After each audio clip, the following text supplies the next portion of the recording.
లలిత exchange Utsav పాత నగల అదే బరువుకి కొత్త నగలు తీసుకో నగల ప్రైస్ లో 20% ఆదా చేసుకోవచ్చు. ఏం పేరు రవినా? మన దగ్గర పల్లవి ప్రశాంత్ ఫ్రెండ్ రవి గారు ఉన్నారు. ఎందుకంటే చూడొచ్చు బిగ్ బాస్ తెలుగు రాష్ట్రాలే కాకుండా సో ఆ దేశవ్యాప్తంగా పల్లవి ప్రశాంత్ అని ఒక పేరు అయితే బీభత్సంగా వైరల్ అయింది, రైతు బిడ్డ అని చెప్పి. సో వాళ్ళకి ఎలా అనిపిస్తుంది అంటే ఒక ఫ్యాన్ గా చూస్తుంటే మనకి అరే అని అనిపిస్తుంది. అలాంటిది వాళ్ళ ఫ్రెండ్ ఇప్పుడు బిగ్ బాస్ టైటిల్ విన్నర్ కూడా అయిపోయాడు. సో వాళ్ళకి ఏ విధంగా అనిపిస్తుంది? మన దగ్గర రవి బ్రో ఉన్నాడు, బ్రో మాట్లాడి మరిన్ని విషయాలు తెలుసుకుందాం. Bro first congratulations. Thank you bro, thank you so much. So ఎలా అనిపిస్తుంది అసలు? అనుకున్నారా, గెస్ చేస్తారా మీరు? బేసిక్గా స్టార్టింగ్ ఫస్ట్ 2 weeks కొంచెం ఏదో తేడా కొడుతుంది అనుకున్నాము, కానీ ఇమీడియట్గా రియలైజ్ అయ్యి గేమ్ ప్లే చాలా బాగా చేశాడు. సో అసలు పల్లవి ప్రశాంత్ మీకు ఎప్పటి నుంచి ఫ్రెండ్? సో ఎలా ఫ్రెండ్ అవుతాడు మీకు? బేసిక్గా నజీమ్ ఐడియా ఉందా మీకు? మా ఫ్రెండ్. అవును, నజీమ్ ఉండు. అవును, తెలుసు నాకు నజీమ్. నజీమ్ నా ఫ్రెండ్ అంటే నేను మా తమ్ముడు ఉన్నాడు హరీష్ అని, మేము అందరికి నజీమ్ ఫ్రెండ్. సో నజీమ్ కి మ్యూచువల్ ఫ్రెండ్ ప్రశాంత్ మా మ్యూచువల్ ఫ్రెండ్ అనమాట. సో అట్లా ప్రశాంత్ నేను మా ఆఫీస్కి రావడం కానీ కలవడం కానీ జరిగింది. సో అట్లా ప్రశాంత్ మా ఫ్రెండ్. సో ఎన్నిసార్లు కలిసారు ప్రశాంత్? మీతో ఉన్నప్పుడు చెప్తుండేవాడా బిగ్ బాస్ గురించి ఎప్పుడైనా? చాలాసార్లు చెప్పాడు, మేము నవ్వుకునే వాళ్ళం మేము. కానీ వాడి అదేమంటారు జీల్ అనేది గట్టిగా ఉంది, వాడి థాట్ ప్రాసెస్ అనేది గట్టిగా ఉంది, వాడు ఏమంటారు పట్టుదల గట్టిగా ఉండడం వల్ల సాధించుకున్నాను మొత్తానికి. అంటే మీరే కాదు, పల్లవి ప్రశాంత్ బిగ్ బాస్ వీడియోలు చూసి రాష్ట్ర వ్యాప్తంగా నవ్వుకోరు, అరే నిజంగానే పోతాడు ఒక రైతు బిడ్డ బిగ్ బాస్ అని. సో వాళ్ళందరికీ ఒక ఎగ్జాంపుల్ దొరికింది అనుకోవచ్చు, ఒక ఉదాహరణ ఎగ్జాంపుల్ సక్సెస్ కూడా దొరికింది అనుకోవచ్చు. 100%. ఇప్పుడు ఏం చేయలేను అనుకున్నాడు, ఏదైనా చేయవచ్చు అని నిరూపించుకున్నాడు. సో ఇంకోటి నజీమ్ అని చెప్తే మీ నజీమ్ ఫ్రెండ్ కాబట్టి అడుగుతున్నా. సో కొన్ని విషయాలలో కూడా నజీమ్ చాలా సపోర్ట్ చేశాడు పల్లవి ప్రశాంత్ కి. అఫ్ కోర్స్ ఇంత ముందుకి కూడా ఆ స్టార్టింగ్ నజీమే పల్లవి ప్రశాంత్ తీసుకెళ్ళాడు అని చెప్పి కూడా ఒక నడుస్తుంది మరి బయట. సో అది యాజ్ ఎ ఫ్రెండ్ గా ఇది నిజమంటారా ఏంటి అసలు? ఇది ఇప్పుడు నజీమ్ పంపించిండు లోపలికి అనేది అన్నంత వరకు అయితే దాని గురించి నజీమే చెప్తాడు మీకు. కాకపోతే హెల్ప్ చేసాడు వెళ్ళిన తర్వాత, కానీ బయట ఉండడు, బయటికి వెళ్ళి కూడా లోపల ప్రశాంత్ ఆడుతుంటే ప్రశాంత్ గురించి ప్రమోషన్ కానీ బాగా చేశాడు. సో సపోర్ట్ చేసిండు, గట్టిగా సపోర్ట్ చేసి. బిగ్ బాస్ లోపలికి పంపించడం అంటే అంటే ఇంత ముందుకి చూద్దాము బిగ్ బాస్ చూడాలని చెప్పి ఒక ఆ పల్లవి ప్రశాంత్ ఆశ ఉన్నప్పుడు నజీమ్ కూడా ఫోటోలో చూసిన నజీమ్ ఇద్దరు పక్క పక్కన ఉన్నారు. సో దాని గురించి అడుగుతున్నాను. అప్పుడు బిగ్ బాస్కి వెళ్ళాలి సీజన్ 5 నుంచి ప్రశాంత్ ట్రై చేస్తున్నాడు. సో 6లా మా నజీమ్ కనిపించింది. నజీమ్ కానీ యూనిస్ కానీ మా ఫ్రెండ్స్ ఉన్నారు కదా, అనుకున్నాం మరే ఇంత పిచ్చేంది బిగ్ బాస్ అంటే. సరే మనకు ఉన్నాయి, నజీమ్కి పరిచయాలు చాలా ఉన్నాయి, సో ఒకసారి తీసుకెళ్దాం లోపలికి అని చెప్పి తీసుకెళ్ళిండు. నజీమ్ తీసుకెళ్ళిన తర్వాత లోపల కూర్చొని మనోడు ఒకటి స్పార్క్, అసలు అరే ఏంద్రా ఇంత పిచ్చా అసలు అనేసి అసలు కళ్ళలో నీళ్ళు తీసుకున్నాడు, ఏడ్ చేశాడు ప్రశాంత్. అప్పుడు కూడా చాలా ఎమోషనల్ పిచ్చాడు మనోడు ప్రశాంత్. మంచోడు ఇన్ ద సెన్స్ ఒక ఎమోషనల్ క్యాండిడేట్ అనమాట. సో అట్లా అంటే బిగ్ బాస్ హౌస్ లో ప్రశాంత్ నటిస్తుండు అని చెప్పి కూడా చాలా మంది అంటాడు, అరే ఏంది రాబోయే మళ్ళీ ఇంతగానో అని చెప్పి. అంటే కింద పడ్డ బియ్యం తీసుకొని, అంటే కింద పడ్డ రైస్ తీసుకొని కూడా ఆ తినడు. కొన్ని సిచ్యువేషన్ చూసి చాలా మంది అరే ఓవర్ యాక్టింగ్ అని చెప్పి కొంతమంది అంటున్నారు. ఇప్పుడు నువ్వు ఏదైనా పని చేస్తావు బ్రో, జనరల్గా ఇప్పుడు నువ్వు యాంకరింగ్ చేస్తున్నావు, నీ మైక్ కింద పడుతుంది, దాన్ని తుడుచుకోను ఏదో ఒకటి చేయడం నువ్వు చేస్తావు కదా, దాన్ని బాగా చూసుకునే బాధ్యత అనేది కదా. ఆయన రైతు బాయ్, ఆయన పండించేది, కింద పడ్డది వేసుకోవద్దు అనుకుంటాడు. ఆయనకు తన వాల్యూ ఆయనకు తెలుసు, నీ వాల్యూ నీకు తెలుసు. సో అన్న మీరు ఎందుకంటే ప్రశాంత్ మీరు ఎప్పటి నుంచో చూస్తున్నారు కాబట్టి ఇప్పుడు ఒక సక్సెస్ సంచులో కాదు సక్సెస్ అయిపోయాడు. ఆ బిగ్ బాస్ పోవాలని చెప్పి ఒక ఆశ ఉండే, అలాంటి ఆశ ఈరోజు టైటిల్ విన్ చేసుకొని కూడా మరికొద్ది సేపట్లో బయటికి రాబోతున్నాడు. సో ఇలా ఎలాంటి ప్లానింగ్ చేసిరు? సో ప్రశాంత్ మీ దగ్గరికి రాగానే ఫస్ట్ మీరు ప్రశాంత్ అడిగే మాట ఏంది, మీరు చెప్పే మాట ఏంది? ప్రస్తుతానికి అయితే ఏం అడగము, ఏం మాట్లాడము. బయట చూసిన తర్వాత ఆయనకే అర్థమైపోతుంది. సో టైం తీసుకొని రేపు అంటే ఇప్పుడు ఎంబడైతే ఉంటాం, మనోడు ఎంబడే ఉంటాము. ఇప్పుడు ఎంత ప్లాన్ ఏందనేది ముందుకెళ్ళిన తర్వాత చెప్తాం ఏంటి పరిస్థితి అనేది. సో ప్రస్తుతానికి అయితే ఏమైతే అవన్నీ డిస్టర్బ్ చేయదలుచుకోలేము కొంచెం సేపు వరకు, ఎందుకంటే వాడు ఫుల్ స్ట్రెస్తో ఉన్నాడు లోపల. సో బయటకు వచ్చిన తర్వాత చూద్దాం ఎట్లా ముందుకు ఎట్లయితే అట్లనే నడిపించదు. సో ఓట్లు వేసిన ప్రేక్షకులకి మీరు చెప్పాలంటే ఏం చెప్తారు? థ్యాంక్ యూ, అంతే, వన్ వర్డ్. అంతకన్నా ఎక్కువ ఏం చెప్పగలుగుతాం. 100% ప్రశాంత్ ఎంతనైతే ఓట్లు వేసిన ప్రజలకు రుణపడి ఉండో, మా ఫ్రెండ్ని గెలిపించిండు అన్నంత రుణపడి మేము కూడా ఉంటాం.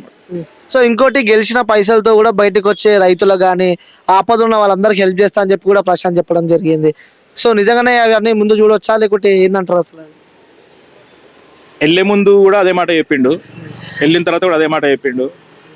నిలబడతాడన్న ఆ మాట మీద నిలబడతాడన్న ఇది వినే ఉన్నాం. సో మొత్తానికి అయితే మీరు అందరూ చాలా హ్యాపీ అంటారు. అఫ్ కోర్స్ హ్యాపీ ఉన్నాం, చాలా హ్యాపీ ఉన్నాం. థ్యాంక్ యూ అన్న. Thank you so much. Right, మన దగ్గర పల్లవి ప్రశాంత్ ఫ్రెండ్ రవి గారు ఉన్నారు. ఎందుకంటే చూడొచ్చు బిగ్ బాస్ తెలుగు రాష్ట్రాలే కాకుండా సో ఆ దేశవ్యాప్తంగా పల్లవి ప్రశాంత్ అని ఒక పేరు అయితే బీభత్సంగా వైరల్ అయింది, రైతు బిడ్డ అని చెప్పి. సో వాళ్ళకి ఎలా అనిపిస్తుంది అంటే ఒక ఫ్యాన్ గా చూస్తుంటే మనకి అరే అని అనిపిస్తుంది. అలాంటిది వాళ్ళ ఫ్రెండ్ ఇప్పుడు బిగ్ బాస్ టైటిల్ విన్నర్ కూడా అయిపోయాను. సో వాళ్ళకి ఏ విధంగా అనిపిస్తుంది, మన దగ్గర రవి బ్రో ఉన్నాడు. బ్రో మాట్లాడి మరిన్ని విషయాలు తెలుసుకుందాం. Bro first congratulations. Thank you bro, thank you so much. So ఎలా అనిపిస్తుంది, అసలు అనుకున్నారా, గెస్ చేస్తారా మీరు?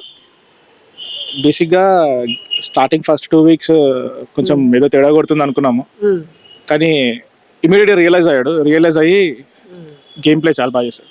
సో అసలు పల్లవి ప్రశాంత్ మీకు ఎప్పటి నుంచి ఫ్రెండ్? సో ఎలా ఫ్రెండ్ అవుతాడు మీకు?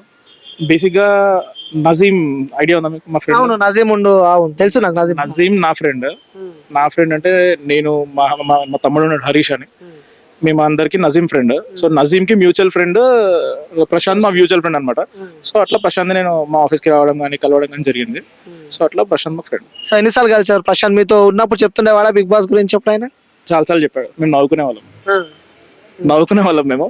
కానీ వాడి అదేమంటారు జీల్ అనేది గట్టిగా ఉంది, వాడి థాట్ ప్రాసెస్ అనేది గట్టిగా ఉంది, వాడు ఏమంటారు పట్టుదల గట్టిగా ఉండడం వల్ల సాధించుకున్నాడు మొత్తానికి. అంటే మీరే కాదు, పల్లవి ప్రశాంత్ బిగ్ బాస్ వీడియోలు చూసి రాష్ట్ర వ్యాప్తంగా నవ్వుకోరు, అరే నిజంగానే పోతాడు ఒక రైతు బిడ్డ బిగ్ బాస్ అని. సో వాళ్ళందరికీ ఒక ఎగ్జాంపుల్ దొరికింది అనుకోవచ్చు, ఒక ఉదాహరణ ఎగ్జాంపుల్ సక్సెస్ కూడా దొరికింది అనుకోవచ్చు. 100%. ఇప్పుడు ఏం చేయలేను అనుకున్నాడు ఏదైనా చేయవచ్చు అని నిరూపించుకున్నాడు. సో ఇంకోటి నజీమ్ అని చెప్తే మీ నజీమ్ ఫ్రెండ్ కాబట్టి అడుగుతున్నా. సో కొన్ని విషయాలలో కూడా నజీమ్ చాలా సపోర్ట్ చేశాడు పల్లవి ప్రశాంత్ కి. అఫ్ కోర్స్ ఇంత ముందుకి కూడా ఆ స్టార్టింగ్ నజీమే పల్లవి ప్రశాంత్ తీసుకెళ్ళాడు అని చెప్పి కూడా ఒక నడుస్తుంది మరి బయట. సో అది యాజ్ ఎ ఫ్రెండ్ గా ఇది నిజమంటారా ఏంటి అసలు? ఇది ఇప్పుడు నజీమ్ పంపించిండు లోపలికి అనేది అన్నంత వరకు అయితే దాని గురించి నజీమే చెప్తాడు మీకు. కాకపోతే హెల్ప్ చేసాడు వెళ్ళిన తర్వాత, కానీ బయట ఉండడు, బయటికి వెళ్ళి కూడా లోపల ప్రశాంత్ ఆడుతుంటే ప్రశాంత్ గురించి ప్రమోషన్ కానీ బాగా చేశాడు. సో సపోర్ట్ చేసిండు, గట్టిగా సపోర్ట్ చేశాడు. బిగ్ బాస్ లోపలికి పంపించడం అంటే ఇంత ముందుకి చూద్దాము బిగ్ బాస్ చూడాలని చెప్పి ఒక ఆ పల్లవి ప్రశాంత్ ఆశ ఉన్నప్పుడు నజీమ్ కూడా ఫోటోలో చూసినాం, నజీమ్ ఇద్దరు పక్క పక్కన ఉన్నారు. సో దాని గురించి అడుగుతున్నాడు. అప్పుడు బిగ్ బాస్కి వెళ్ళాలి సీజన్ 5 నుంచి ప్రశాంత్ ట్రై చేస్తున్నాడు.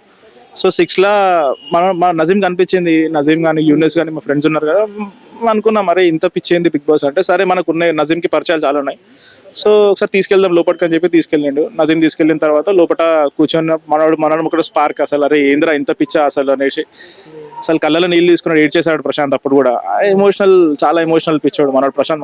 మంచోడు ఇన్ ద సెన్స్ ఒక ఎమోషనల్ క్యాండిడేట్ అనమాట. సో అట్లా అంటే బిగ్ బాస్ హౌస్ లో ప్రశాంత్ నటిస్తుండు అని చెప్పి కూడా చాలా మంది అంటాడు, అరే ఏంది రాబోయే మళ్ళీ గింతగానో అని చెప్పి. అంటే కింద పడ్డ బియ్యం తీసుకొని, అంటే కింద పడ్డ రైస్ తీసుకొని కూడా ఆ తినడు. కొన్ని సిచ్యువేషన్ చూసి చాలా మంది అరే ఓవర్ యాక్టింగ్ అని చెప్పి కొంతమంది అంటున్నారు. ఇప్పుడు నువ్వు ఏదైనా పని చేస్తావు బ్రో, జనరల్ గా ఇప్పుడు యాంకరింగ్ చేస్తున్నావు, నీ మైక్ కింద పడుతుంది, దాన్ని తుడుచుకోను ఏదో ఒకటి చేయడం నువ్వు చేస్తావు కదా, దాన్ని బాగా చూసుకునే బాధ్యత అనేది కదా. ఆయన రైతు బాయ్, ఆయన పండించేది, కింద పడ్డది వేస్ట్ కావద్దు అనుకుంటాడు. ఆయనకు తన వాల్యూ ఆయనకు తెలుసు, నీ వాల్యూ నీకు తెలుసు. సో అన్న మీరు ఎందుకంటే ప్రశాంత్ మీరు ఎప్పటి నుంచో చూస్తున్నారు కాబట్టి ఇప్పుడు ఒక సక్సెస్ సంచులో కాదు సక్సెస్ అయిపోయాడు. ఆ బిగ్ బాస్ పోవాలని చెప్పి ఒక ఆశ ఉండే, అలాంటి ఆశ ఈరోజు టైటిల్ విన్ చేసుకొని కూడా మరికొద్ది సేపట్లో బయటికి రాబోతున్నాడు. సో ఎలాంటి ప్లానింగ్ చేసిరు? సో ప్రశాంత్ మీ దగ్గరికి రాగానే ఫస్ట్ మీరు ప్రశాంత్ అడిగే మాట ఏంది, మీరు చెప్పే మాట ఏంది? ప్రస్తుతానికి అయితే ఏం అడగము, ఏం మాట్లాడము. బయట చూసిన తర్వాత ఆయనకే అర్థమైపోతుంది. సో టైం తీసుకొని రేపు అంటే ఇప్పుడు వెంబడైతే ఉంటాం, మనోడు వెంబడే ఉంటాము. ఇప్పుడు ఎంత ప్లాన్ ఏందనేది ముందుకెళ్ళిన తర్వాత చెప్తాం ఏంటి పరిస్థితి అనేది. సో ప్రస్తుతానికి అయితే ఏమైతే అవన్నీ డిస్టర్బ్ చేయదలుచుకోలేము కొంచెం సేపు వరకు, ఎందుకంటే వాడు ఫుల్ స్ట్రెస్తో ఉన్నాడు లోపల. సో బయటకు వచ్చిన తర్వాత చూద్దాం ఎట్లా ముందుకు ఎట్లయితే అట్లనే నడిపించదు. సో ఓట్లు వేసిన ప్రేక్షకులకి మీరు చెప్పాలంటే ఏం చెప్తారు? థ్యాంక్ యూ, అంతే, వన్ వర్డ్. అంతకన్నా ఎక్కువ ఏం చెప్పగలుగుతాం. 100% ప్రశాంత్ ఎంతనైతే ఓట్లు వేసిన ప్రజలకు రుణపడి మా ఫ్రెండ్ని గెలిపించిండు అన్నంత రుణపడి మేము కూడా ఉంటాం. సో ఇంకోటి గెలిచిన పైసలతో కూడా బయటకు వచ్చే రైతులకు కానీ ఆపద ఉన్న వాళ్ళందరికీ హెల్ప్ చేస్తా అని చెప్పి కూడా ప్రశాంత్ చెప్పడం జరిగింది. సో నిజంగానే అవన్నీ ముందు చూడొచ్చా లేకుంటే ఏందంటారు అసలు? వెళ్ళే ముందు కూడా అదే మాట చెప్పిండు, వెళ్ళిన తర్వాత కూడా అదే మాట చెప్పిండు. నిలబడతాడన్న ఆ మాట మీద నిలబడతాడన్న ఇది వినే ఉన్నాం. సో మొత్తానికి అయితే మీరు అందరూ చాలా హ్యాపీ అంటారు. అఫ్ కోర్స్ హ్యాపీ ఉన్నాం, చాలా హ్యాపీ ఉన్నాం. థ్యాంక్ యూ అన్న. Thank you so much.